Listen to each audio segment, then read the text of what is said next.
আপনারা জানেন যে হেলদি খাবার এবং ডায়েটের রেসিপিগুলা শেয়ার করে থাকি। তো আজকে কিন্তু একদম হেলদি একটা ডায়েটের রেসিপি নিয়ে আসছি। এটা আপনারা রাতে কিন্তু খেতে পারেন। বিশেষ করে যাদের পেটে অতিরিক্ত মেদ ভরিয়ে আছে। আসসালামু আলাইকুম এভরিওয়ান, কেমন আছেন সবাই? তো অনেকে আছেন যারা ওজন এবং পেটের মেদভুঁড়ি কমানোর জন্য ডায়েট শুরু করে দিচ্ছেন বা হেলদি একটা লাইফস্টাইল ফলো করছেন। তো তাদের জন্য কিন্তু রাতের এই খাবারটা সবথেকে বেস্ট হবে। এবং যারা জেকে লাইফস্টাইল ফলো করছেন তো তাদের ডায়েটের সাথে কিন্তু এই খাবারটা রাখতে পারেন। কারণ অনেকেই কিন্তু আমাকে ইনবক্সে নক দিয়ে বলেছেন যে, আপু আমরা হচ্ছে জেকে লাইফস্টাইল ফলো করি, আমাদের একটা সবজির রেসিপি দাও। তো এই রেসিপিটা আপনাদের জন্য বেস্ট হতে পারে। কিন্তু আপনারা হচ্ছে এখানে কর্নটা ব্যবহার করবেন না, বেবি কর্ন বা ভুট্টা। এটা ১ম এ আপনারা মানে খেতে পারবেন না। যখন নাকি মেইনটেইন এ থাকবেন তখন আপনারা খেতে পারবেন। তো বাসায় যেই ধরনের সবজি থাকে সব সবজিগুলোকে হচ্ছে ফিঙ্গার কাট করে কেটে নিবেন। যেইভাবে কাটেন না কেন সবজিগুলাকে একটু বড় বড় করে রাখবেন। কারণ ছোট ছোট করে যদি সবজি কাটা হয় তাহলে সবজির যে পুষ্টি গুণাগুণটা আছে ওটা চলে যায়। তো এজন্য হচ্ছে আমি এইভাবে একটু বড় বড় করে কেটে নিচ্ছি। ঠিক একইভাবে আমি গাজর কেটে নিব। পেটের অতিরিক্ত মেদ ভুঁড়ি কমাতে আপনি জাস্ট ১ সপ্তাহ যদি এই নিয়মগুলো ফলো করেন তাহলে কিন্তু আপনি নিজেই প্রুফ পাবেন যে আপনার পেটের চর্বি, ওজন কতটা কমে গিয়েছে। অনেকে আছে যে যারা বসা কাজ করে, যারা নাকি চাকরি করে বা জব করে, যে ৮টা থেকে ১০টা পর্যন্ত তারা সবসময় বসেই থাকে, উঠার কোনো মানে সিস্টেম নাই।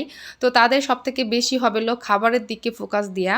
তো আপনি যদি হচ্ছে আম সন্ধ্যার খাবার ৮টার মধ্যে কিংবা ৭টার মধ্যে কমপ্লিট করেন তাহলে কিন্তু এটা আপনার জন্য খুবই ভালো হবে। কিন্তু অবশ্যই রাতে কোনো হেভি খাবার খাওয়া যাবে না। যেমন ভাত, রুটি এগুলো খাওয়া যাবে না। আপনি হচ্ছে সবজি, একটু মাছ খেতে পারেন বা ডিম খেতে পারেন বা সবজির সাথে একটু মাংস খেতে পারেন বা সালাদিন বা খেতে পারেন।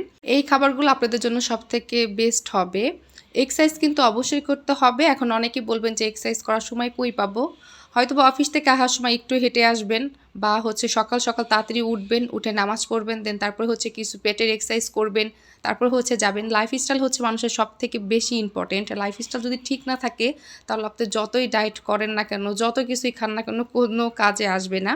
তো পেটের চর্বি কমানোর জন্য অবশ্যই আপনার পেটের কিছু এক্সারসাইজ করতে হবে। আর কিছু খাবার আছে যেগুলো নাকি একদমই খাওয়া যাবে না। সেগুলো হচ্ছে ট্রান্স ফ্যাট, মানে ডুবো তেলে অতিরিক্ত ভাজা পোড়া। তারপরে হচ্ছে কোমল পানি, চিনি, অতিরিক্ত সাদা কার্বোহাইড্রেট খাবার যেমন ভাত, রুটি এগুলা খুবই কম খেতে হবে। আপনি শুধু দুপুরে একটু ভাত খেতে পারেন। তা আবার হচ্ছে ২ মুঠ পরিমাণ অথবা ১ কাপ পরিমাণে ভাত খেতে পারেন। তার সাথে অনেকগুলো সবজি, মাছ, মাংস এগুলো তো অবশ্যই থাকবে, সালাদও থাকবে। তো এইভাবে যদি আপনার লাইফস্টাইলটা সুন্দর একটা লাইফস্টাইল ফলো করেন তাহলে কিন্তু আপনার পেটের মেদ ভুঁড়ি মানে একদমই কমে যাবে। আপনি যদি ৭ দিন ট্রাই করে থাকেন তাহলে আপনি নিজেই বুঝতে পারবেন। তো এই তো রেডি করে নিলাম আমার রাতের খাবার। তো যারা ওজন কমাতে চাচ্ছেন বা ফ্যাট বার্ন করতে চাচ্ছেন তো তাদেরকে বলবো রাতে এই ধরনের খাবার রাখার জন্য। আমি কিন্তু সবজিগুলাকে ১ম এ 50% হচ্ছে সেদ্ধ করে নিয়েছি আর 20% হচ্ছে সটে করে নিয়েছিলাম।